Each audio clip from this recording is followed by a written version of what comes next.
សំឡេងម៉ូទ័របាទបូមទឹកអញ្ចឹងខ្ញុំមកធ្វើការសាកដើម្បីដាក់ឲ្យភ្ញៀវបាទគាត់ទិញបាទម៉ូទ័របើកទឹកចាប់អាគុយបាទអញ្ចឹងខ្ញុំសាកឲ្យហើយបាទដើម្បីពេលដែលគាត់យកទៅដឹងថា 100% គឺវាដើរធម្មតាបាទឥឡូវខ្ញុំបើកលើសងើងហ្នឹងបងប្អូនមើលខ្ញុំដាក់ទឹកណាបាទនេះគឺទឹកវាបាញ់អញ្ចឹងណាបងប្អូនណាបាទនេះទឹកវាបាញ់អញ្ចឹងបាទវាឡើងសណ្ដកទឹកផើតដែរបាទសន្ទុះរីងឡើយបាទអញ្ចឹងខ្ញុំធ្វើការសាកប៉ុណ្ណឹងចុះហើយចំពោះប្រភេទម៉ូទ័រ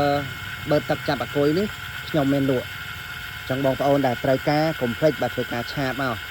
បាទចូលពេកផ្ទាល់តែម្ដងមកបងប្អូនណាបាទបងប្អូនធ្វើការឆាតចូលពេកផ្ទាល់តែម្ដងមកបាទ